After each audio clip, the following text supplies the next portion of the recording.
वसुदेवसुतं देवं कंसचाणूरमर्दनं देवकी परमानन्दं कृष्णं वन्दे जगद्गुरुं प्रपन्नपारिजाताय स्तोत्रवेत्रैकपाणये ज्ञानमुद्राय कृष्णाय गीतामृतदुहे नमः। ब्रह्मानन्दं परमसुखदं केवलं ज्ञानमूर्तिं द्वन्द्वातीतं गगनसदृशं तत्त्वमस्यादिलक्ष्यम् एकं नित्यं विमलमचलं सर्वधी साक्षिभूतं भावातीतं त्रिगुणरहितं सद्गुरुं तन्नमामि। गोपाल कृष्ण भगवान की जय, सद्गुरुनाथ महाराज की जय।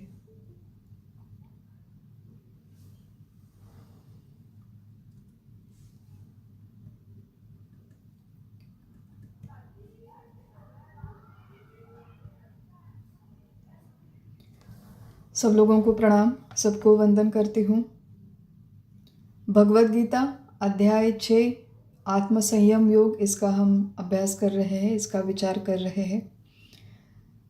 श्लोक 10 से लेके 12 तक विचार विस्तार से हमने किया है, जिसमें भगवान अर्जुन को प्रत्यक्ष ध्यान की प्रक्रिया कैसी होती है उसके कुछ टेक्निक्स बता रहे हैं, उसके संदर्भ में कुछ सूचनाएं दे रहे हैं। महत्वपूर्ण ये सारी सूचनाएं हैं। और एक बार हमने इसका विचार किया था कि ध्यान के संदर्भ में आप बाहर चाहे जितनी भी किताबें पढ़ लें, जितने ग्रंथ पढ़ लें, किसी से भी ये सारी चीज़ें सीखें, लेकिन ध्यान की प्रक्रिया में इन कुछ बातों का होना अत्यावश्यक है।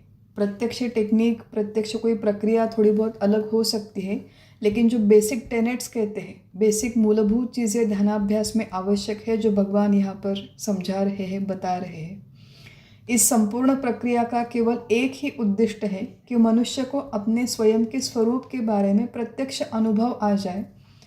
ध्यान की ये प्रक्रिया अलग अलग मार्गों में अलग अलग दृष्टिकोण से कही गई है, सिखाई गई है। यहाँ पर हम लोग जो विचार कर रहे हैं वो मुख्यतः वैचारिक ध्यान है, जिसे निधिध्यासन कहते हैं, जिसे वेदांतिक ध्यान की प्रक्रिया भी कहते हैं।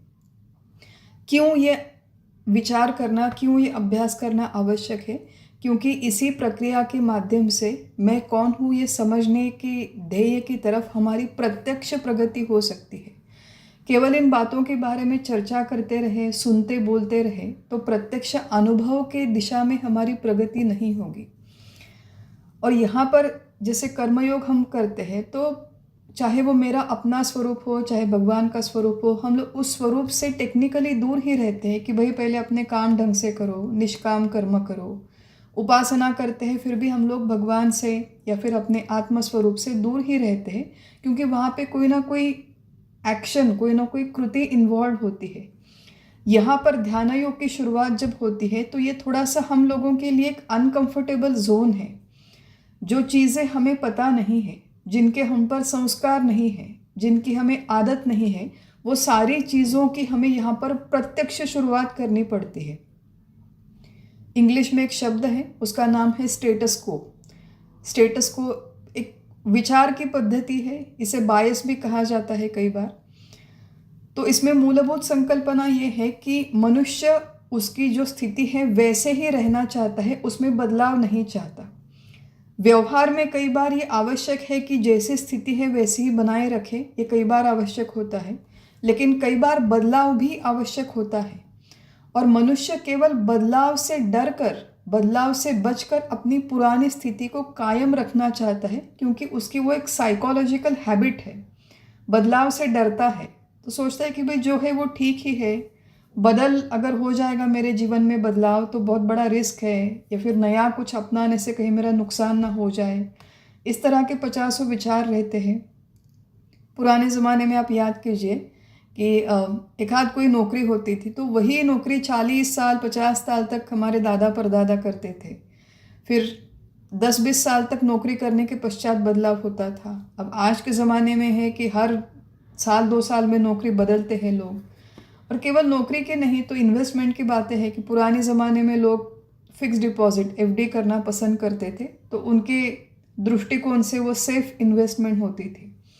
फिर जैसे स्टॉक मार्केट आया तो पुराने लोग अभी भी कहते हैं कि नहीं, वो म्यूचुअल फंड्स, इक्विटी वगैरह हमें कुछ नहीं चाहिए, तो हम तो we are comfortable with investing in FDs only. अब यहाँ पे क्या अच्छा है, क्या बुरा है, क्या योग्य है, क्या अयोग्य है, व्यावहारिक दृष्टि से ये अलग वाद विवाद का, अलग चर्चा का मुद्दा है। हमें व्यावहारिक दृष्टिकोण से इस शब्द का विचार नहीं करना, पर स्टेटस को माने जैसे है वैसे ही रहो, उसमें बदलाव की कोई आवश्यकता नहीं है, इस मानसिकता को स्टेटस को कहते हैं। आध्यात्मिक दृष्टिकोण से अगर हम लोग स्टेटस को, इस शब्द का विचार करें, तो केवल इस जन्म में नहीं तो सालों साल, अनेक जन्मों तक हमारी ये धारणा रही है कि मैं देह हूँ, इस देह से संबंधित जितने लोग हैं वो मेरा परिवार है, और वो सत्य है। मैं देह हूँ, मेरा परिवार, मेरा घर, मेरे माता पिता, मेरे बच्चे, मेरी बैंक, मेरा बैलेंस, मेरी कार, मेरी नौकरी, सब कुछ जो मुझसे जुड़ा हुआ है वो मेरा है वास्तव में, और ये सब कुछ सत्य है। मैं करता हूँ, मैं भोगता हूँ, मैं इस दुनिया में कुछ करती हूँ, कुछ मुझे मिलता है, कुछ नहीं मिलता, और इन सारी धारणाओं को हमने दृढ़ सत्यत्व देकर रखा है। मैं देह हूँ, जग सत्य है, मैं करता भोगता हूँ, और इन्हीं हमारी धारणाओं को आध्यात्मिक दृष्टिकोण से एक स्टेटस को हम लोग कह सकते हैं कि इस धारणा से ऊपर उठकर अपने अस्तित्व के बारे में कुछ फंडामेंटल विचार करने के लिए हम लोग तैयार ही नहीं हैं। इतने पुराने संस्कार हैं, इतने गहरे दृढ़ हमारे मन में संस्कार है कि उन्हें बदलकर मेरा अपना कुछ और एक अस्तित्व हो सकता है, कुछ मेरी एक और आइडेंटिटी हो सकती है, इसके बारे में हम लोग विचार ही नहीं करते, सालों साल नहीं करते, जन्मों जन्म नहीं करते। एक आध बार अगर पूर्व सुकृत जागृत हो गया तो फिर ऐसी कोई भगवत गीता की बातें सुनाई देती है, जहाँ पर पहली बार हमें समझाया जाता है कि भाई तुम देह नहीं हो, तुम परमात्मा हो। थोड़ा बहुत अगर टिके रहे इस मार्ग पर तो समझ में आता है, कन्विंस होते हैं, क्लिक होती है ये बातें। और अब मुझे अगर प्रत्यक्ष अनुभव की दिशा में जाना है तो भगवान कहते हैं कि अब एक जगह पर बैठो, विचार करो, अपने आप को अनुशासित करो, अपना लाइफस्टाइल अनुशासित करो। क्या क्या करना है लाइफस्टाइल में? तो सबसे पहले योगी युंजीत सततम, हमने देखा था कि प्रतिदिन ये प्रयास होना चाहिए, एकांत में होना चाहिए, अपने शरीर मन इंद्रियों को नियंत्रित करो, निराशी हो जाओ, माने जो कुछ भी आपकी आशा आकांक्षाएं हैं उन्हें कुछ समय के लिए बाजू में रखो। अपरिग्रह, ज़्यादा परिग्रहों में मत रहो। ध्यान के लिए स्थान कैसा हो? तो शुचोपदेशे वगैरह हमने इसका विचार किया था कि शुद्ध स्थान हो, स्वच्छ स्थान हो, हमारा आसन अत्यंत स्थिर हो, समतल भूमि हो, बहुत ऊंची नहीं, बहुत नीची नहीं। आसन कैसे होने चाहिए, उसके 3 लेयर्स कौन से हो, इन सारी बातों का हमने विचार से किया था। 11वें 12वें श्लोक में हमने ये देखा था। और फिर भगवान कहते हैं कि ये सारी तैयारी होने के पश्चात तत्र एकाग्रम मनः कृत्वा, अपने शरीर इंद्रिया मन की क्रियाओं को नियंत्रित करके एक जगह पर एक आसन में बैठ जाओ और अपनी आत्मशुद्धि के लिए, अपने आत्मानुभूति के लिए एकाग्र मन करने का निष्ठा से प्रयास करो। यहाँ तक 12वां श्लोक आता है, यहाँ पर हम लोग रुक गए थे। और 12वें श्लोक से आगे भगवान यही ध्यानाभ्यास का जो टेक्निक है, कुछ सूचनाएं हैं, वो आगे बढ़ाते हैं। हम लोग पहले 13वां 14वां श्लोक देखते हैं और फिर आगे विचार करेंगे। 13वें श्लोक में भगवान कहते हैं, समंकाय शिरोग्रीवन धारयन अचलम स्थिरः संप्रेक्ष्य नासिकाग्रम स्वम दिशश्चानवलोकयन् प्रशांतात्मा विगतभिः ब्रह्मचारी व्रते स्थितः मनः संयम्य मच्चित्तो युक्त आसीत मत्परः। आसन स्थिर रखते हुए पीठ, गर्दन और सिर का पिछला हिस्सा एक सीधी रेखा में रखकर बिना आसपास देखे नाक के अग्रभाग पर दृष्टि केंद्रित करनी चाहिए।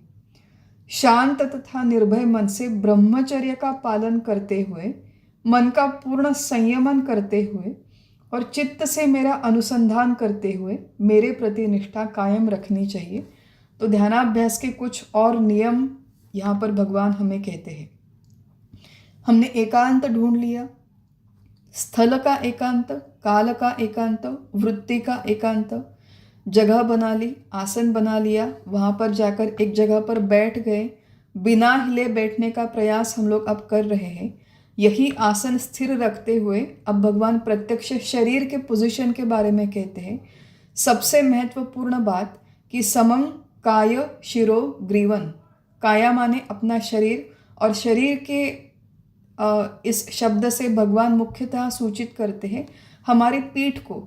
पीठ में रीढ़ की हड्डी बोलते हैं, स्पाइनल कॉर्ड जिसे हम लोग कहते हैं।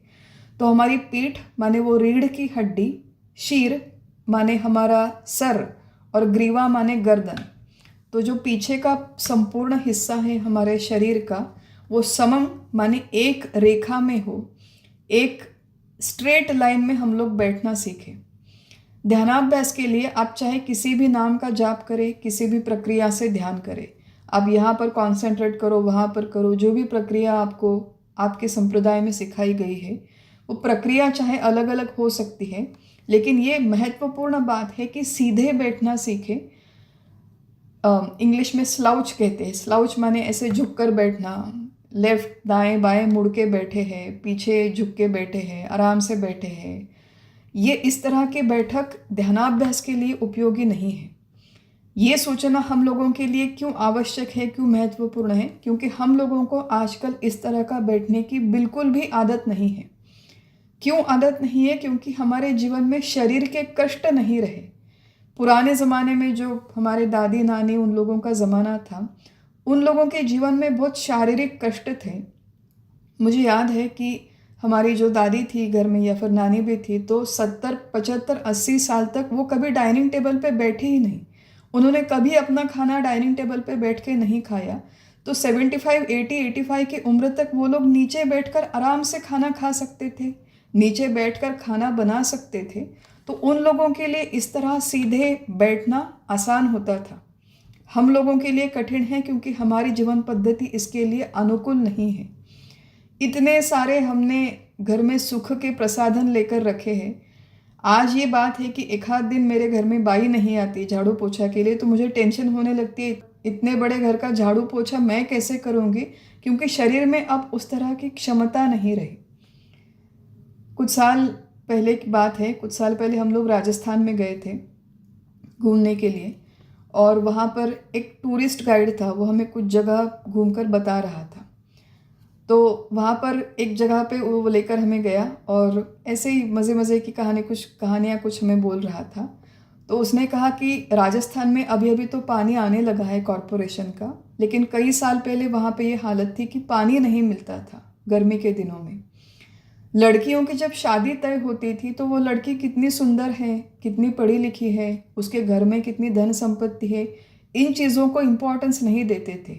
वो लड़की कुएं से कितने बकेट पानी निकाल कर अपने घर में लाती है, इस चीज़ को देखा जाता था कि उसकी शारीरिक क्षमता कितनी है। इतनी मेहनत पुराने ज़माने में होती थी। अब आज के ज़माने में बड़े बुज़ुर्ग लोग जो 60-70 जिनकी उम्र है, उन्हें तो हम लोग बाजू में रख देते हैं, लेकिन छोटे बच्चे देख लो, या फिर युवा लोग देख लो, हमारे जैसे मिड एज लोग देख लो, किसी को भी अब नीचे बैठने की आदत नहीं रही।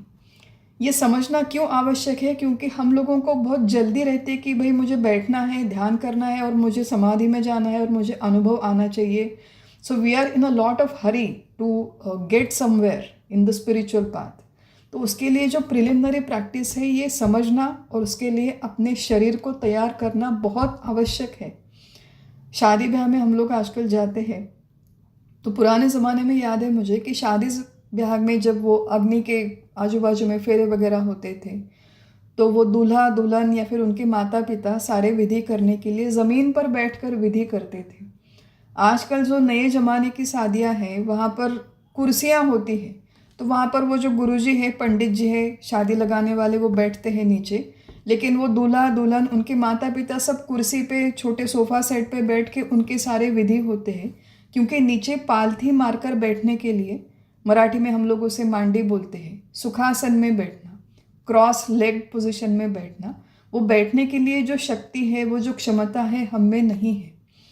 तो यहाँ पर आदर्श स्थिति ये है कि हम लोग नीचे ज़मीन पर एटलीस्ट 20 मिनट, आधा घंटा बैठने की क्षमता पहले विकसित करें। सीधे पीठ, सीधी रीढ़ की हड्डी रखते हुए बैठने की क्षमता विकसित करे। अगर हमारे पीठ में कहीं पे तनाव आ गया या फिर हम लोग झुक गए तो ध्यानाभ्यास का जितना फ़ायदा होना चाहिए वो नहीं होता। तो केवल दिन में 20 मिनट में सीधी बैठूंगी और फिर बाकी के 24 घंटे मुझे जैसे चाहिए मैं उल्टी सीधी बैठूंगी, ऐसे नहीं चलता। तो दिन भर अपने आप पर नज़र रखकर अपने पोस्चर को देखना, अपने पोस्चर को सुधारना आवश्यक है। अगर कोई व्यक्ति नीचे नहीं बैठ सकता तो कुर्सी का आधार ले, या फिर सिर्फ पीठ के लिए एक आजकल वुडन प्लैंक्स मिलते हैं जो आपकी पीठ को सपोर्ट करते हैं। तो ऐसा कोई सपोर्ट लेकर आए, कुर्सी पे बैठे चाहे नीचे बैठे, लेकिन पीठ और रीढ़ की हड्डी तनी हुई होना, एक लाइन में होना अत्यंत आवश्यक है। ये ध्यान के टेक्निक की एक और बात यहाँ पर भगवान कहते हैं। संप्रेक्ष नासिकाग्रम स्वम, नासिका माने नाक, नाक का अग्र। इस तरह सीधे बैठने के पश्चात, स्थिर बैठने के पश्चात दृष्टि कहाँ पर टिकी हो, तो दृष्टि यहाँ पर भगवान कहते हैं कि अपने खुद के नासिका के अग्र पर टिकी हो। अब देखिए, ध्यानाभ्यास के समय अगर आंखें हमारी पूरी तरह खुली है तो यहाँ वहाँ जो 50 चीज़ें हैं वो दिखाई देती है और हमारा मन विचलित होता है। आंखें अगर हम लोग बंद कर लें तो नींद आने लगती है। तो इसलिए यहाँ पर बीच वाला रास्ता दिया गया है कि आंखें पूरी तरह खुली ना हो, पूरी तरह बंद भी ना हो, उसे आंखें मूंद ना कहते हैं। मूंद कर उन्हें अपने नासिका के अग्र पर केंद्रित करें। मुख्यतः हठ योग में वगैरह ये प्रक्रिया सिखाई जाती है। अब हम लोग फिर से सामान्य हम लोग हैं, प्रापंचिक लोग, हमारे स्तर पर आकर विचार करते हैं कि if we are not trained to watch in this way, in this manner, अगर हम लोगों की इस तरह की ट्रेनिंग नहीं हुई है तो दोनों आँखों को मूंद कर नासिका के अग्र पर एकाग्र करने से सर दुखने लगता है, हेडेक होता है काफ़ी सारे लोगों को। तो यहाँ पर नासिकाग्र ये चीज़ इम्पॉर्टेंट नहीं है, महत्वपूर्ण ये है कि किसी एक अग्र पर हमारी दृष्टि स्थिर हो। जैसे हमने देखा था कि कोई मूर्ति है, कोई भगवान की प्रतिमा है हमारे सामने, तो केवल उनका रूप हमारे दृष्टि के क्षेत्र में आए, फील्ड ऑफ विजन जिसे कहते हैं, और फील्ड ऑफ विजन में केवल वो एक प्रतिमा, एक मूर्ति है और हमारी संपूर्ण दृष्टि उस एक प्रतिमा पर एकाग्र कर कर हम लोग बैठने का प्रयास करें। अगर नींद नहीं आ रही है तो आंखें बंद भी रख सकते हैं, लेकिन अगर नींद आ रही है तो आंखें खुलकर उस एक प्रतिमा पर केंद्रित करने का प्रयास करें।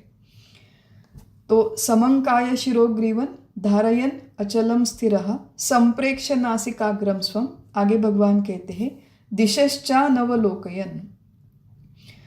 किसी भी दिशा में अब एक बार हम लोग स्थिर शरीर करके बैठ गए, दृष्टि भी स्थिर हो गई, तो इसके पश्चात महत्वपूर्ण बात है कि जिस एक मूर्ति, एक प्रतिमा की तरफ एकाग्र होकर हम लोग देख रहे हैं या फिर आंखें बंद भी है, तो उसके बाद किसी और दिशा में न देखना भी आवश्यक है।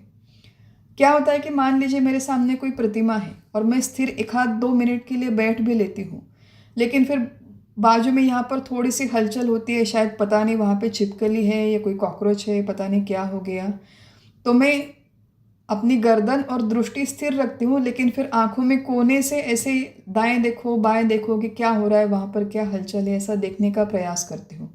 कभी कभार पूरी गर्दन मोड़कर वहाँ पे आवाज़ है, वहाँ पे क्या और कोई प्रकाश है, कुछ ना कुछ हलचल है, छोटा सा हवा का झोंका आता है तो रूम के पर्दे हिलते हैं, तो उतनी भी हलचल हमारे लिए काफ़ी है, हम लोग उस दिशा में देखने लगते हैं।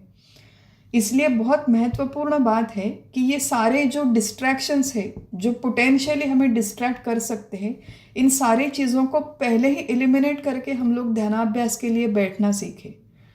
श्री राम जी की तस्वीर है मेरे सामने, उसके बाजू में मान लो एक कोई मैंने फूल रख दिया। अब मैं वहाँ पे जैसे ध्यानाभ्यास के लिए बैठती हूँ, 1-8 मिनट राम जी को देख लिया, फिर मन में इमिडिएटली विचार आता है कि अरे मैंने ये गुलाब का फूल लगा दिया, ये लाल गुलाब है, लेकिन मुझे ना पिंक कलर का बहुत पसंद है, कल मैं लाल गुलाब नहीं, कल मैं पिंक कलर का लगाऊंगी। तो वहाँ पे जो शुरू हो गया, फूल के विचार शुरू हो गए। या फिर राम जी की तस्वीर है, लेकिन वो प्रसन्न राम नहीं, वो वनवास में जाने वाले राम है।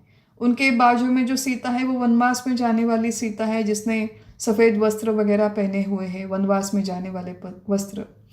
तो वहाँ पर उस तस्वीर को मैं देखती हूँ और मन में विचार आती है कि देखो ना, राम जी के साथ कितना अन्याय हो गया, सीता जी के साथ भी कितना अन्याय हो गया। देखो कैकेयी कैसी थी, कौशल्या भी कैसी थी, कितना बड़ा उन्होंने, वगैरह वगैरह। तो पूरी रामायण मन में शुरू हो गई। ये जो सारी चीज़ें हैं, छोटे से छोटा आवाज़, छोटे से छोटा डिस्ट्रैक्शन हमें ध्यानाभ्यास में विचलित कर सकता है। इंग्लिश में एक शब्द है इसके लिए, उसे कहते हैं preemptive thinking, preemptive action, preemptive measure. माने क्या धोखा होने वाला है, क्या संकट आने वाला है, क्या विचलित हमें करने वाला है, उसके बारे में पहले ही सोच के रखें और पहले ही उसका निवारण कर ले कि भाई ये संभावित घटना होने वाली है। तो इसके लिए व्यवहार में भी ये प्रीएम्प्टिव एक्शन बहुत महत्वपूर्ण होते हैं। तो ध्यानाभ्यास में बहुत ही महत्वपूर्ण है कि कोई उदास रंग, भड़कीला रंग या फिर ऐसे हमारे कमरे में ना हो, उस तस्वीर में ना हो। अत्यंत प्रतिमा, मूर्ति, प्रतीक जो भी हम लोग ध्यानाभ्यास के लिए चुनते हैं वो अत्यंत प्रसन्न हो, आनंददायी हो। हमें एक ही भगवान की एक ही मूर्ति हो पॉसिबली। अनेक सारे लोगों के घर में इस तरह की अलग जगह नहीं होती, तो वो अपने भगवान के मंदिर में जाकर बैठते हैं। वहाँ पर केवल एक तस्वीर नहीं, वहाँ पर 5-10 भगवान के अलग अलग फ़ोटो होते हैं, अलग अलग मूर्तियाँ होती हैं। वहाँ पर जाकर जब हम लोग ध्यान का प्रयास करते हैं तो एक भगवान के ऊपर एकाग्र होना बहुत कठिन होता है। अलग अलग जगह पर हम लोग फोकस करते रहते हैं, उनके बारे में विचार करते रहते हैं। अगर दूसरा कोई ऑप्शन ही नहीं है तो ऐसी जगह पर बैठ जाए, लेकिन अगर आपके पास ऑप्शन है, ऐसी कोई पॉसिबिलिटी है, तो एक कोना ऐसा चुने कि जहाँ पर आपके सामने प्रसन्न भगवान की कोई एक ही मूर्ति हो, एक ही कोई प्रतिमा हो। दिशश्चा नवलोकयन, इस तरह आजू बाजू दूसरे दिशा में देखने की संभावना हमारे ध्यानाभ्यास में कम होती है। आगे भगवान कहते हैं प्रशांतात्मा विगत भी। प्रशांत माने आत्यंतिक शांति, परिपूर्ण शांति। तो अपने मन को यहाँ पर पहले प्रशांत कर ले, माने अपने मन को पहले जितना हो सके उतना शांत कर ले। हम लोग परिपूर्ण शांति तो हमारी होती नहीं है। और विगत भी माने भय जिसके मन में नहीं, भय नहीं, चिंता नहीं, कोई आशा नहीं, शांति है, इस तरह की मानसिकता में ध्यानाभ्यास को शुरुआत करने का प्रयास करें। रोज़ की हमारे जो शांति होती है वो सारी आने जाने वाली शांति होती है, और आने जाने वाली शांति लेकर हम लोग ध्यानाभ्यास को बैठे तो ध्यानाभ्यास में भी हम लोग आने जाने वाली शांति का ही अनुभव करते हैं कि मैंने वहाँ पर धूप तो रखा था गैस के ऊपर, मैंने गैस बंद ही नहीं किया, शायद मुझे जाकर देखना चाहिए। उतना ही विक्षेप पर्याप्त होता है हमारे लिए। रामकृष्ण परमहंस से उनके जीवन की एक कथा है जो मैंने कई साल पहले पढ़ी थी या सुनी थी शायद, कि रोज़ सुबह उठकर वो ध्यान करने का, नाम जाप करने का प्रयास करते थे। तो एक बार उन्होंने देखा कि उनके ध्यानाभ्यास में विक्षेप आने लगा, डिस्ट्रैक्ट होने लगे। तो क्या हुआ उन्हें समझ में आया। फिर अपने ध्यानाभ्यास के पहले सुबह 2, ढाई, 3 बजे उठकर वो किचन में जाकर पहले सब्जियां काटने का काम करते थे। किसी ने उनसे पूछा कि भाई आप ध्यानाभ्यास के पहले सब्जी क्यों काटते हो? तो उन्होंने कहा कि मेरी माँ घर में अकेली है, घर के सारे काम वो अकेली करती है, और जब मैं ध्यानाभ्यास को बैठता हूँ तो मेरे मन में उनके विचार आते हैं कि मेरी माँ बेचारी अकेली काम कर रही है, तो मेरा उनको मदद करना आवश्यक है। थोड़ी बहुत जितनी आवश्यक मदद है उतनी करके फिर मैं अभ्यास करता हूँ और फिर वो ढंग से होता है। यही बात हमारे डेली लाइफ में भी है कि जितने आवश्यक काम हैं हमारे चरितार्थ के लिए, हमारी गृहस्थी के लिए, उतने आवश्यक कामों की एक बाउंड्री हमें बनानी चाहिए।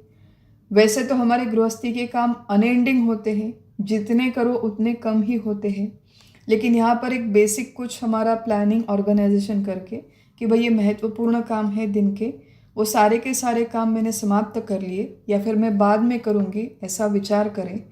और फिर मन में कोई भय नहीं, कोई चिंता नहीं।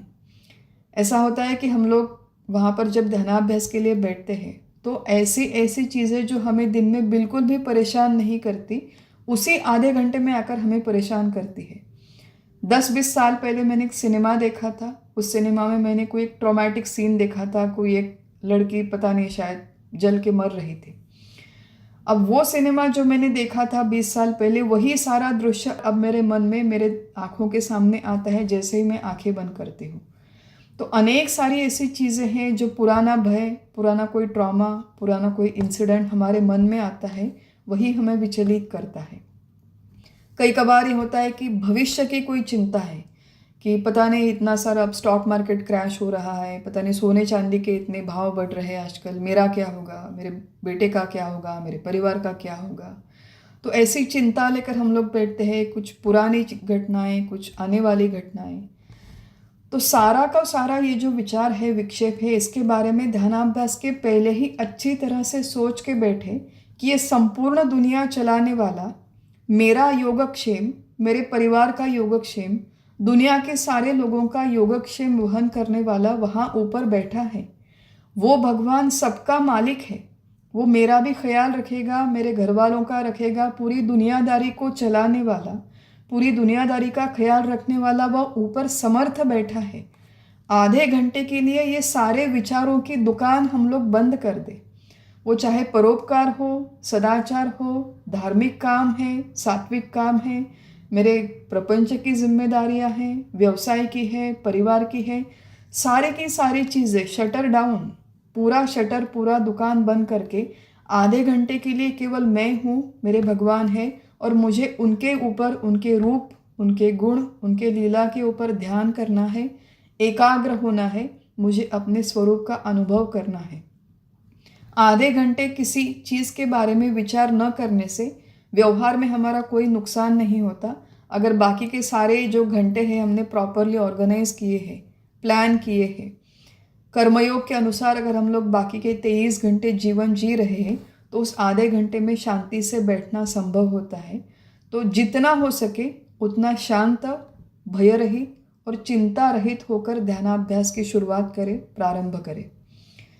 लास्ट सेशन में हमने एक और विचार देखा था कि all of this is very good theoretically, लेकिन प्रत्यक्ष दिन में हम लोग 50 बार भयभीत भी होते हैं, चिंता भी होते हैं, we are very worried, we are very anxious.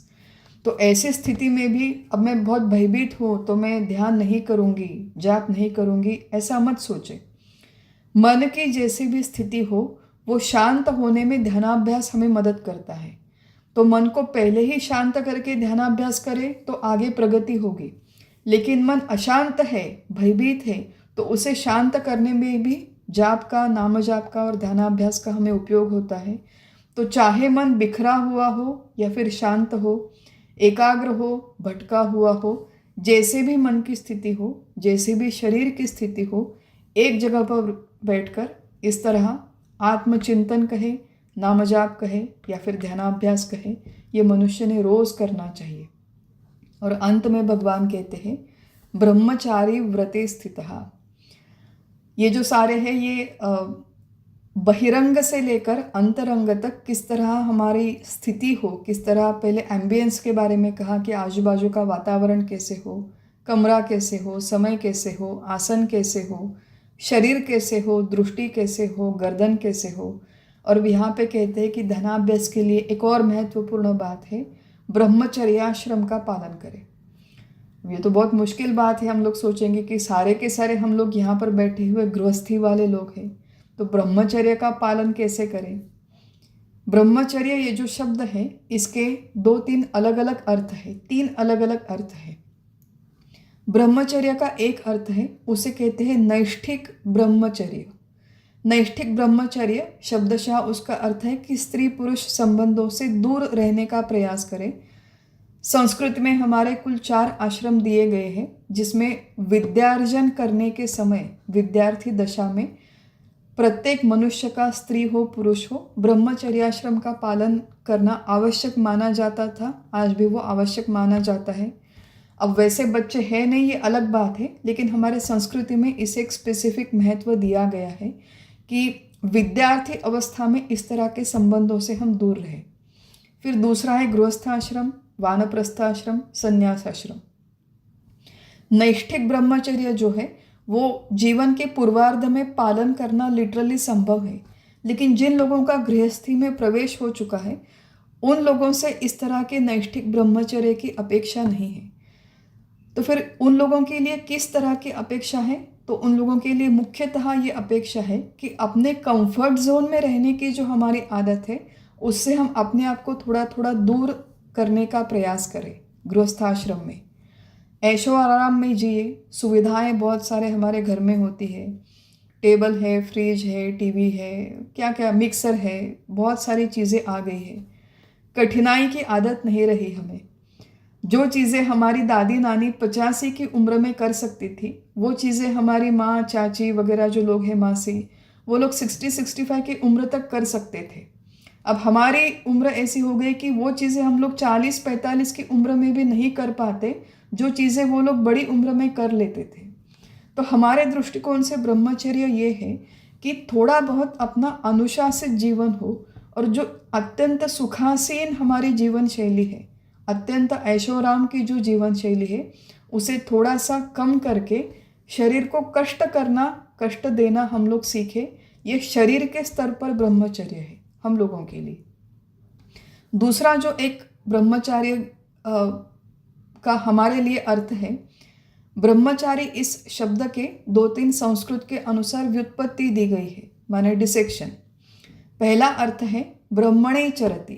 ब्रह्मणे चरति माने ब्रह्म प्राप्ति के लिए ही मेरा जीवन है, इस विचार में अपना जीवन जीने का प्रयास करें।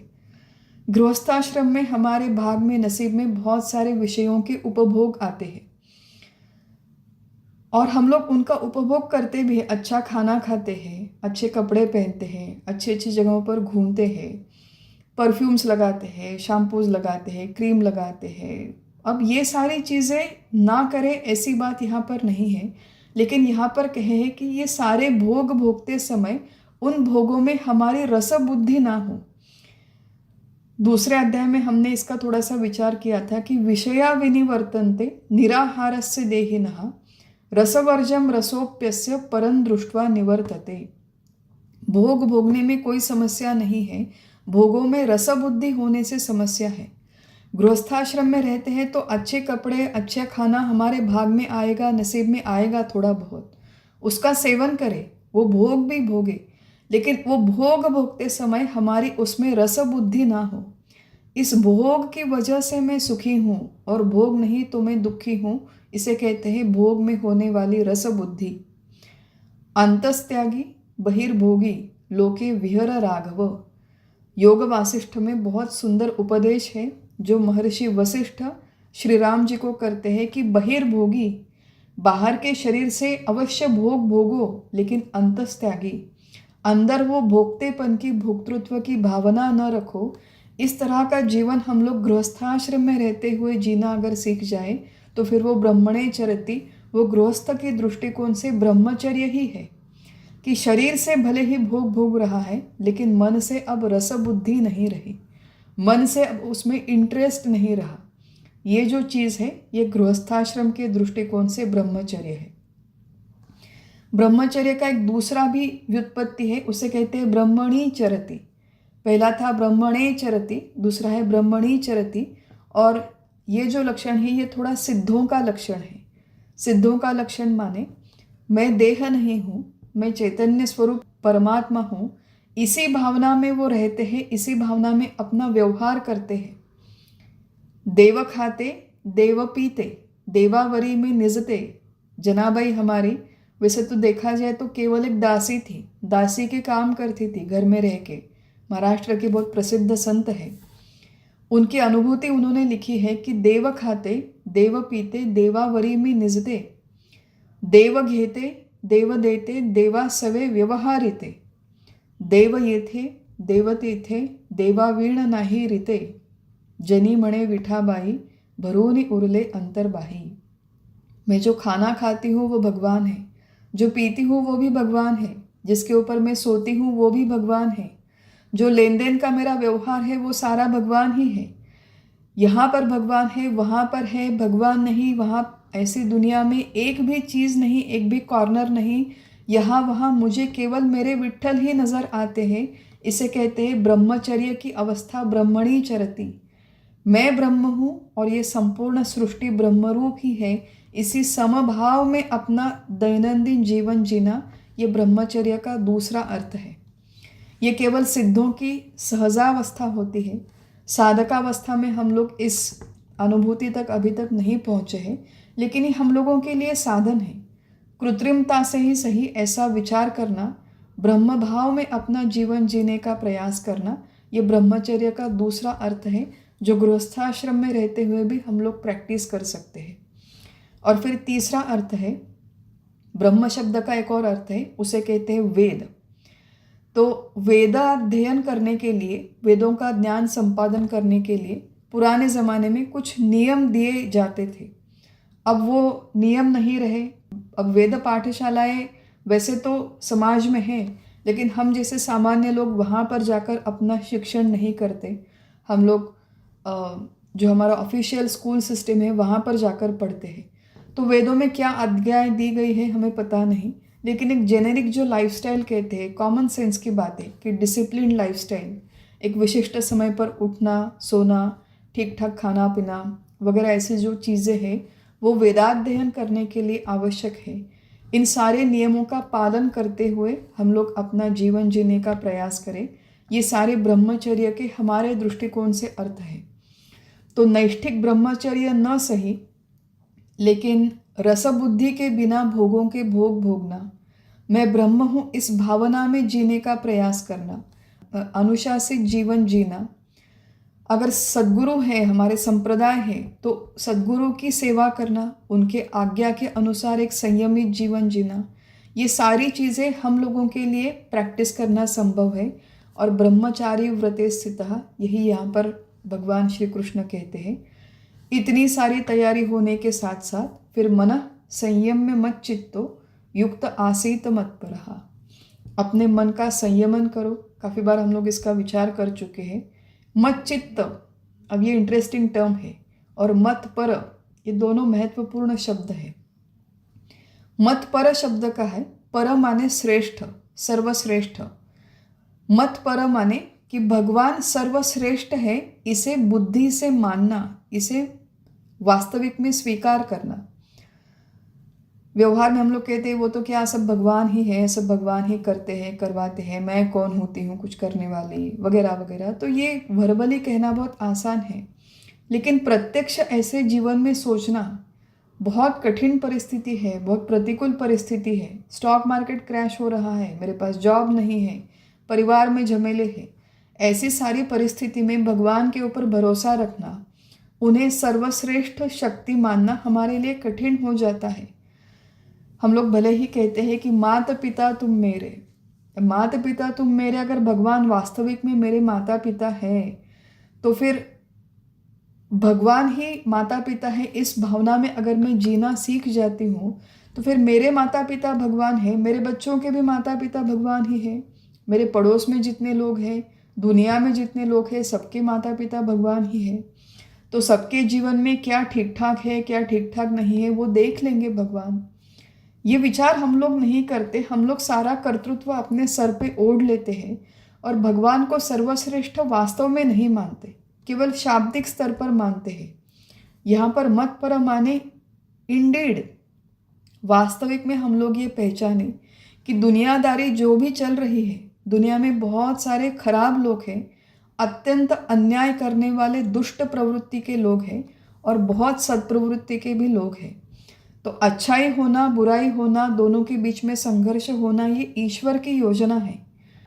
भगवान श्री राम के काल में भी अच्छे और बुरे लोग थे, उनके बीच में संघर्ष था। श्री कृष्ण जी के समय में भी अच्छे बुरे लोगों के बीच में संघर्ष था। आज कलयुग में भी इस तरह के दोनों तरह के लोग हैं और ये संघर्ष अनादिकाल से हो रहा है, आगे भी जीवन में चलता रहेगा। ये ईश्वर की योजना है, इसे वास्तविक में हम लोग माने। पता नहीं ये लोग ऐसा क्यों बिहेव करते हैं, ऐसा क्यों मेरे साथ बातें करते हैं, मैं तो इतनी अच्छी हूँ, मैं तो इतना सब कुछ अच्छा करती हूँ, लेकिन लोग मेरे साथ बड़ा बुरा व्यवहार करते हैं, बुरा बर्ताव करते हैं। तो ये जो सेल्फ विक्टिमाइजेशन हम लोग करते हैं, इससे ध्यानाभ्यास अफेक्ट होता है हमारा। अपने आप को विक्टिम करना, अपने आप को दुर्बल मानना बंद करें। ये जो सारी चीज़ें हैं ये भगवान की योजना से हो रही है, इसे वास्तविक में स्वीकार करें, इसे कहते हैं मत पर। दूसरी चीज़ है मत चित्त। मत चित्त माने अपना चित्त, अपना मन भगवान में लगाएं, भगवान पर प्रेम करें। अलग अलग चीज़ें हैं, देखो कि हम लोग दुनिया में किसी को श्रेष्ठ मानते हैं, बड़ा मानते हैं, लेकिन नेसेसरीली उससे प्यार नहीं करते, या फिर कई ऐसे लोग हैं कि हम लोग उनसे बहुत प्रेम करते हैं, बहुत लगाव है, बहुत खिंचाव है, लेकिन उन्हें हम बड़प्पन नहीं देते, उन्हें हम श्रेष्ठ नहीं मानते। तो भगवान यहाँ पे कहते हैं कि मैं बड़ा हूँ, मैं श्रेष्ठ हूँ, ये भी मानो और मुझसे प्रेम भी करो। तो भगवान के ऊपर प्रेम करो माने अपना मन भगवान में लगाओ, और भगवान को श्रेष्ठ मानो माने अपनी बुद्धि, अपना चित्त सारा का सारा उनके चरणों में, उनके स्वरूप में चैनलाइज करने का प्रयास करो। और ये जो सारी प्रक्रिया है, ये ध्यानाभ्यास की प्रक्रिया है। ध्यान में इस तरह एकाग्र होना आवश्यक है, और एकाग्र होने के लिए ये सारी टेक्निक्स यहाँ पर भगवान बता रहे हैं। आप लोग कहोगे कि ये सारी बातें ठीक है, कि मुझे समझ में आया भगवान के ऊपर प्रेम करना चाहिए वगैरह, but I don't actually feel it. मतलब आई नो थ्योरेटिकली कि मुझे राम जी के ऊपर प्रेम करना चाहिए, लेकिन जितना लगाव, जितना खिंचाव मुझे अपने बेटे की तरफ है, अपने परिवार की तरफ है, उतना मुझे नहीं लगता। थोड़ा बहुत प्रेम तो है भगवान से, ऐसे नहीं कि बिल्कुल नहीं है, but I feel more attach to my family, to my loved ones. उतना प्रेम मुझे नहीं होता भगवान के प्रति। ये प्रश्न आने वाला है, इसका उत्तर भी भगवान देने वाले हैं। 7वें अध्याय से आगे जो आगे आने वाले 6 अध्याय हैं, वो पूरा इसी भगवान के प्रति हमारे प्रेम, खिंचाव और लगाव को बढ़ाने के लिए ये आगे वाले अध्याय हैं। यहाँ पर केवल इतना समझ के चले कि भगवान के ऊपर प्रेम भी करें और भगवान को सर्वश्रेष्ठ भी माने। ये दोनों चीज़ें जीवन में आवश्यक है। तो ये जो सारा विषय है, ये 14वें श्लोक तक कहने के पश्चात भगवान अब आगे जाते हैं। 15वें श्लोक में कहते हैं, युञ्जन एवं सदात्मानं योगी नियतमानसः शांतिं निर्वाण परमां मत संस्थाम अधिगच्छति। इस प्रकार निरंतर योगाभ्यास करते समय मन पर नियंत्रण रखने वाले योगी को मेरे स्वरूप की मोक्षरूप पराशांति प्राप्त होती है। तो यहाँ पर एक और बार भगवान ने कहा है कि इस तरह युंजन मतलब जुड़ने का प्रयास करता है, अनुभूति के लिए प्रयास करता है। एवं मतलब इस तरह, नियतमानसः, नियतमानसः मतलब अपने मन को नियंत्रित करते हुए। अब बाकी के श्लोक का विचार करने से पहले इस नियतमानसः शब्द का फिर एक बार विचार करते हैं। थोड़ा सा पैटर्न ऑब्जर्व करें कि जो पिछले 5-7 श्लोक हो चुके हैं 6ठे अध्याय में, उसमें भगवान कहते हैं जितात्मनः, विजितात्मा, यतचित्तात्मा, यतचित्तेन्द्रिय क्रियः, प्रशांतात्मा, नियतमानसः। तो बार बार भगवान ये एम्फसाइज कर रहे हैं कि शरीर नियंत्रित करो, मन नियंत्रित करो, अंतःकरण करो, चित्त करो, इंद्रिय करो, क्रियाएं करो। तो सारा जो एम्फसिस है वो पहले नियंत्रण पर है, नियमन पर है। बार बार ये उपदेश क्यों है? क्योंकि एक बार एटलीस्ट 20 मिनट के लिए ही सही शरीर का नियमन आसान है। हम लोग एक जगह पर शायद बैठ पाएंगे 20 मिनट के लिए, लेकिन अंतःकरण का, चित्त का नियमन करना अत्यंत कठिन है। दुर्बल हम लोग अपने आप को महसूस करते हैं, हेल्पलेस हो जाते हैं, इतना हमारा मन प्रमाथी है। आगे ये अर्जुन प्रश्न पूछने वाला है भगवान से, because that is precisely where we are stuck. एक बात हम लोग याद रखें कि हमारे साधना के मार्ग में, नामजाप के मार्ग में, ध्यानाभ्यास के मार्ग में दुर्बल होना ये कोई दोष नहीं है। आज हम लोग दुर्बल हैं, आज हम लोग अपने आप को कंट्रोल नहीं कर पाते, तो दुर्बलता आज होना ये कोई दोष नहीं है। लेकिन जीवन भर दौर्बल्य रहना ये अवश्य दोष है। मन में हम लोगों के मन में आलस है, शरीर में आलस है। आज जो दुर्बलता है उसे दूर करने का हम लोग प्रयास ही नहीं करते, उकता जाते हैं, बोर होते हैं, दुर्लक्ष्य करते हैं, उपेक्षा करते हैं, डीप्रायोरिटाइज कर देते कि भाई ये सब होने वाला नहीं है मुझसे, ये क्या एक जगह पे बैठो वगैरह, सब होने वाला नहीं, इतने सारे काम पड़े हैं घर में, थोड़ी ना मैं रोज़ उठ के ये ध्यान व्यान करते बैठूंगी। तो इस तरह के हम लोग एक्सक्यूजेस ढूंढते हैं, और जो हमारी दुर्बलता 5 साल पहले थी वही दुर्बलता हमारी आज भी है, और वही 10 साल आगे तक रहेगी। ये मुख्य दोष है। आज जो भी मेरी क्षमता है, आज जो भी मेरी स्थिति है, उससे थोड़ा सा ही सही, चींटी के गति से ही सही, लेकिन आगे जाना संभव है, प्रगति करना संभव है। इसलिए भगवान यहाँ पर बार बार अपने शरीर, अपने मन, इसके नियंत्रण पर एम्फसाइज करते हैं। भगवान कहते हैं कि युंजन एवं, एवं ये महत्वपूर्ण शब्द है कि इस प्रकार जो योगाभ्यास करता है, इस प्रकार माने किस प्रकार करता है, जितनी सारी चीज़ें भगवान ने कही है कि एकांत में बैठो, अपरिग्रह हो माने बहुत सारी चीज़ों को कलेक्ट मत करो, निराशी अपनी आशा आकांक्षाओं को दूर करो, जगह तुम्हारी शुद्ध हो, आसन तुम्हारा स्थिर हो, आसन के ऐसे लेयर्स हो, सीधे बैठो, दृष्टि एकाग्र करो, गर्दन एक जगह पर स्थिर रखो। ये सारी महत्वपूर्ण सूचनाएं हैं और इसी प्रकार से योगाभ्यास ध्यानाभ्यास करना अपेक्षित है। आध्यात्मिक ये जो साधना है, भाई ठीक है भगवान ने कहा होगा लेकिन मुझसे नहीं होता, तो मैं I am going to try my own different technique, जो I am going to invent my own technique. तो यहाँ पे माई ओन टेक्निक की कोई जगह नहीं है। अपने मर्जी से ध्यानाभ्यास करोगे तो वो कभी सिद्ध होना संभव नहीं है। मेरी मर्जी, मेरी पसंद, मेरा चॉइस, मेरी सुविधा, मेरा कन्वीनियंस, कि भगवान ने भले ही कहा है कि भाई ऐसे एक जगह पे एक कॉर्नर में बैठो, लेकिन मैं मुझसे तो नहीं होगा, तो मैं वैसे ही अपने हॉल में बैठकर करूँगी, अपने बेडरूम में बैठकर करूँगी। दूसरा ऑप्शन नहीं इसलिए मैं बेडरूम में बैठी हूँ, तो ये बात ठीक है, समझी जा सकती है कि भाई घर ही बहुत छोटा है, वहाँ पर बैठने के लिए जगह नहीं, इसलिए मैं बेडरूम में बैठती हूँ और वहाँ पर ध्यानाभ्यास करती हूँ। That might be okay. लेकिन मेरे पास ऑप्शन है, बहुत बड़ा घर है, एकांत भी मिल सकता है, वो सब छोड़ छाड़ कर मैं जहाँ पर चहल पहल है ऐसी जगह पर जाकर बैठूंगी और वहाँ पर if I am going to try to meditate, that is never going to work. तो भगवान ने यहाँ पर जो कहा है वो आवश्यक सारी चीज़ें हैं, जितनी हो सके, जितने स्तर पर हो सके उन्हें अनुसरण करने का प्रयास करें। स्पेसिफिक अगर हमारी कोई समस्या है तो हमारे सद्गुरु हमें यहाँ पर मदद करते हैं। गुरु संस्था जो हमारे संस्कृति में महत्वपूर्ण मानी गई है, अनिवार्य मानी गई है, तो पीढ़ी दर पीढ़ी अनेकानेक गुरु होकर गए हैं। प्रत्येक कालावधि में जो भी गुरु होते हैं उन्हें उस कालावधि में होने वाली समस्याओं का अच्छी तरह से अंदाज़ा होता है। सद्गुरु हमारे जानते हैं कि 50 साल पहले जिस परिस्थिति में ध्यानाभ्यास होना संभव था, वो आज की दुनिया में, आज के समाज में, आज की परिस्थिति में वैसे ही ध्यान होना संभव नहीं है।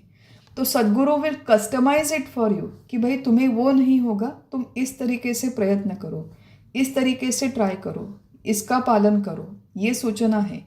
तो ये सारी चीज़ें या तो भगवान जैसे कहते हैं वैसा आचरण करने का प्रयास करें, या फिर जो हमारे सद्गुरु हैं उनकी सूचनाओं के अनुसार करने का प्रयास करें।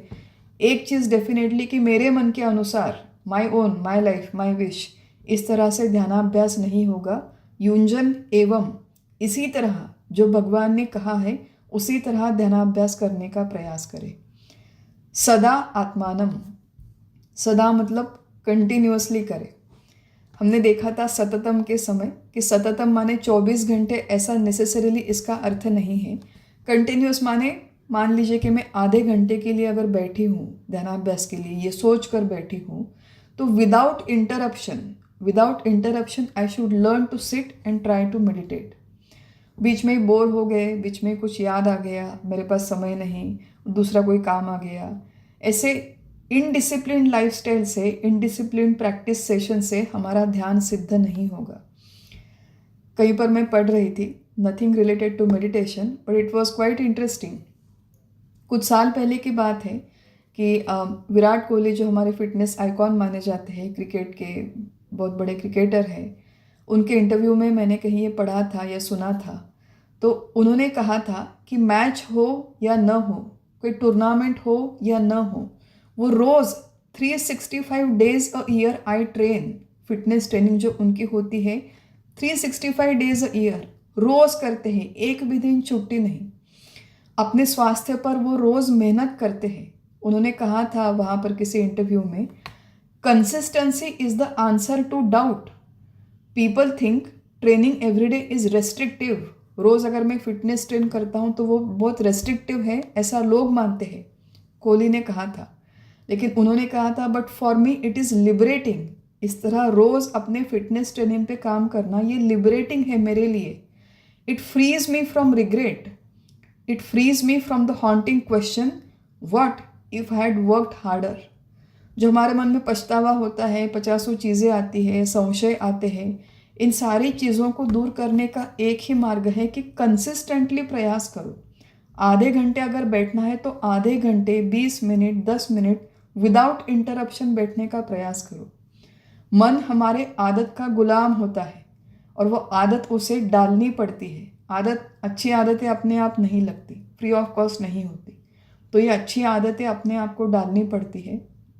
सदा आत्मानम, भगवान यहाँ पर क्या कहते हैं कि इस तरह से प्रयास करो, सदा माने कंटिन्यूअसली विदाउट इंटरप्शन प्रयास करो। आत्मानम रहस्य स्थितः, आत्मा में स्थित होने का, आत्मा से एकाकार होने का, अपने स्वरूप से एकाकार होने का प्रयास करो। अब आत्मा से एकाकार होना माने एग्जैक्टली क्या होता है, ये जो चीज़ है वो हम लोग 18वें 19वें श्लोक में विस्तार से देखने वाले हैं। आज थोड़ा सा प्रिलिमिनरी इसकी चर्चा कर लेते हैं कि ध्यानाभ्यास में जो वेदांतिक मेडिटेशन हम लोग यहाँ पर विचार कर रहे हैं वो मुख्यतः मैं देह नहीं हूँ, मैं परमात्मा हूँ, इस प्रत्यक्ष अनुभव के तरफ हमें लेकर जाने वाला प्रयास है। एकाग्र वृत्ति से होने वाला ये विचार है। ये दो माध्यम से करना, इसे आत्माकार वृत्ति कहते हैं। आत्माकार वृत्ति करने के लिए या फिर मैं आत्मा हूँ ये अनुभव लेने के लिए एक तो आप किसी सगुण मूर्ति प्रतिमा का उपयोग करके ध्यान कर सकते हो या फिर निर्गुण तत्व के ऊपर ध्यान कर सकते हो। सामान्य सांसारिक हम जैसे साधकों के लिए निर्गुण तत्व के ऊपर ध्यान करना, एकाग्र होना अत्यंत कठिन है। तो हम जैसे लोगों को सुलभ होने के लिए, आसान होने के लिए सगुण प्रतिमा का एक ऑप्शन हमें दिया गया है। जो हम कह रहे थे कि किसी एक भगवान की मूर्ति को रखो, प्रतिमा को रखो, वो आलंबन लेने से एकाग्र होना हमारे लिए आसान हो जाता है। ध्यान की ये जो प्रक्रिया है इसमें 3 प्रमुख स्टेजेस मानी जाती है एकाग्र होने की प्रक्रिया। अनइंटरप्टेड कॉन्सेंट्रेशन की 3 स्टेजेस है। पहली है धारणा, दूसरा है ध्यान और तीसरी है समाधि। अनइंटरप्टेड कॉन्सेंट्रेशन की इतने समय के लिए जब मैं एकाग्र हो पाती हूँ और उतने समय के लिए मन में कोई विचार नहीं। ये जो धारणा, ध्यान, समाधि है इसके थोड़े से जो ऑफिशियल डेफिनेशंस है ये पहले समझने का प्रयास करते हैं। बिना विचलित हुए अपने ध्येय वस्तु पर जब हम लोग 12 सेकंड के लिए एकाग्र हो पाते हैं तो उसे धारणा कहते हैं। 12 second, 12 seconds, no interruption, no distraction, उसे धारणा कहते हैं। ये 12 सेकंड जब हम लोग 12 बार कर पाते हैं, माने 144 सेकंड्स तक जब हम लोग एकाग्र हो पाते हैं विदाउट इंटरप्शन, विदाउट डिस्ट्रैक्शन, तो उसे ध्यान की अवस्था कहते हैं। और ये जो 144 सेकंड्स का ध्यान है उसे जब हम लोग 12 टाइम्स कर पाते हैं, माने वो कुल 1728 सेकंड्स होते हैं, वो 28 मिनट 48 सेकंड। तो 28 मिनट्स 48 सेकंड अगर हम लोग बिना विचलित हुए, बिना इंटरप्ट हुए अपने ध्येय वस्तु पर एकाग्र हो पाते हैं तो उसे समाधि कहते हैं। 12 सेकंड धारणा, 144 सेकंड ध्यान और फिर 28 मिनट 48 सेकंड ये समाधि। ये अप्रॉक्सीमेट फिगर्स हैं, इसके थोड़े बहुत आगे पीछे हो सकते हैं, बट इतना कठिन है समाधि में जाना। ये क्यों मैं कह रही हूँ, क्योंकि हम लोगों को समाधि का एक बहुत अट्रैक्शन है कि वहाँ पर एक कोई बहुत बड़े महात्मा है समाधि में बैठे हैं, मैं भी एक ध्यान के लिए बैठूंगी और फिर 2 साल ध्यान करने के पश्चात मैं समाधि में चली जाऊंगी। बहुत सारे लोग आकर निर्विकल्प समाधि क्या है, सविकल्प क्या है, वगैरह वगैरह, उसमें बहुत सारे वेरिएशंस है, उनके बारे में प्रश्न पूछते हैं। अब एक इंटेलेक्चुअल क्यूरियोसिटी है, ठीक है, लेकिन before we can even think about samadhi ये शब्द के बारे में सोचने से भी पहले ध्यान है, उसके पहले धारणा है। क्या हम लोग केवल 12 सेकंड के लिए एकाग्र होकर बैठ पाते हैं? कोई इंटरप्शन नहीं, कोई डिस्ट्रैक्शन नहीं। इनफैक्ट जब हम लोग ध्यानावस्था के लिए बैठते हैं, किसी नामजाप के लिए बैठते हैं, तो हमें अवेयरनेस होता है कि भाई मैं मुक्ता हूँ, सुबह 5 बजे उठकर मैं ध्यान के लिए बैठी हूँ, ये हैदराबाद है, ये कमरा है, ये जगह है, ये सारा अवेयरनेस है, ये सारी चीज़ें हमारे अवेयरनेस में रहती है। 12 सेकंड कंप्लीट एब्सॉर्प्शन का मतलब है कि 12 सेकंड के लिए मुझे ये बिल्कुल भी अवेयरनेस ना रहे कि मैं एक स्त्री हूँ, मैं महिला हूँ, मैं एक जगह पर बैठी हूँ, हैदराबाद में हूँ, अब सुबह के 5 बजे है और अब मैं बैठी हूँ, ये सारी चीज़ें डिस्ट्रैक्शन ही है। इनमें से एक भी विचार नहीं, केवल मेरी ध्येय वस्तु, केवल मेरे भगवान। अब ये जो सगुण भगवान मेरे सामने है, उन पर एकाग्र होने के लिए हमारे पास 4-5 वेरिएशन है। या तो हम लोग केवल उनके रूप माने मूर्ति माने आकार के ऊपर एकाग्र हो सकते हैं कि उनकी मूर्ति आकार छोड़कर और कोई अवेयरनेस, कोई विचार मन में नहीं, ये पहला ऑप्शन है। या फिर जो भगवान है उनके किसी लीला का चिंतन कर सकते हैं, या फिर उनके किसी एकाध गुण का चिंतन कर सकते हैं, किसी वाक्य का, उनके प्रति जो उनकी स्तुति है उस एक वाक्य का चिंतन कर सकते हैं, कोई श्लोक का चिंतन कर सकते हैं। तो ऐसे अनेक सारे ऑप्शंस हैं सगुण मूर्ति के ऊपर ध्यान करने के लिए। या फिर जो हमें मंत्र दिया जाता है, उस एक ही मंत्र का जाप करते हुए उसी एक मंत्र के ऊपर एकाग्र होने का प्रयास कर सकते हैं। ये जो सारे माध्यम हैं, केवल एक ही माध्यम, एक ही एवेन्यू, एक ही टेक्निक, एक ही पद्धत, इसके ऊपर एकाग्र होना कुछ समय के लिए, इसे कहते हैं धारणा। तो पहले हमारी धारणा थोड़ी स्थिर हो जाए। वो धारणा जब और बढ़ती है, उसकी इंटेंसिटी, उसकी मात्रा बढ़ती है, उसका कालावधि बढ़ता है। 144 सेकेंड माने 2 मिनट 24 सेकेंड, 2.5 मिनट लगभग अगर हम लोग बैठ पाते हैं तो उसे ध्यान कहते हैं। It is extremely difficult. 12 second मतलब ध्यान तो बहुत दूर रहा, लेकिन धारणा को भी अचीव करना बहुत कठिन होता है। इसीलिए जो हमने इतनी सारी पूर्व तैयारी देखी थी, वो पूर्व तैयारी इसीलिए है कि बाकी के प्रीएम्प्टिव थिंकिंग, प्रीएम्प्टिव एक्शंस की जितनी चीज़ें हमें विचलित कर सकती है, उनको पहले ही आजू बाजू में करके रखें और शांति से एक जगह पर बैठ जाए कि भाई मुझे अब एक इसी जगह पर बैठना है, इसी एक मूर्ति पर मुझे एकाग्र होना है। इस कमरे के बाहर मेरे विचार ना जाए, इस मूर्ति से परे मेरे विचार ना जाए। ये जो मूर्ति है, अगले 20 मिनट तक, अगले 30 मिनट तक मुझे अपना अटेंशन यहीं पर फिक्स करना है, लॉक करना है मुझे अपने आप को। न भूतकाल का चिंतन, न भविष्यकाल का चिंतन, जो भी चीज़ें हैं वो भगवान देख लेंगे। Right now it is my time to meditate. जो भी चीज़ें, जो भी टेक्निक हमें सिखाया गया है उसका अनुसरण करने का ये समय है, और बाकी सारी की सारी दुकानें हमारे जीवन की बंद करके रख दें, ये यहाँ पर प्रैक्टिस करने के लिए भगवान कहते हैं।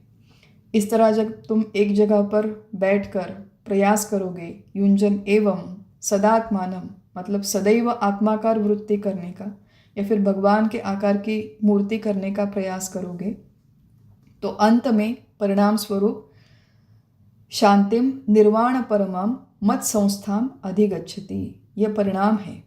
निर्वाण माने अंतिम प्राप्ति, अंतिम शांति, जिसे मोक्ष भी कहते हैं। ये अंतिम शांति अगर मुझे चाहिए, अंतिम शांति का अर्थ है कि उसे प्राप्त होने के पश्चात अब जीवन में कोई कमाई बाकी नहीं रही। व्यावहारिक दृष्टिकोण से मैं कमा सकती हूँ, उपभोग भी कर सकती हूँ, लेकिन कमाने के लिए, भोगने के लिए जो मेरी भागदौड़ है, वो भागदौड़ इसके पश्चात समाप्त हो जाती है। कब समाप्त होती है? जब प्रत्यक्ष अनुभव आता है। कौन सा अनुभव आता है? कि भगवान का जो स्वरूप है, सत चित आनंद, वही मेरा भी स्वरूप है। इसे कहते हैं ध्याता ध्येय में एकाकार होता है, ध्याता ध्येय में पूरी तरह से विलीन होता है। अब ध्याता ध्येय में विलीन होता है माने एग्जैक्टली क्या होती है, क्या होता है? ध्याता की वृत्ति आत्माकार होती है माने एग्जैक्टली क्या होती है? तो ये सारी चीज़ें हम लोग 18वें और 19वें श्लोक में पढ़ेंगे। आज केवल इतना ही विचार करेंगे कि इस तरह जो भी भगवान ने हमें टेक्निक्स दिए गए हैं, उनका उपयोग करके रोज़ कंसिस्टेंटली एक जगह पर बैठकर इस तरह एक किसी ध्येय के ऊपर एकाग्र होने का प्रयास करें, और उसके परिणाम स्वरूप निर्वाण पराशांति की हमें प्राप्ति होगी, इवेंचुअली मोक्ष की प्राप्ति होगी। तो ये सारी चीज़ें हमने आज देखी।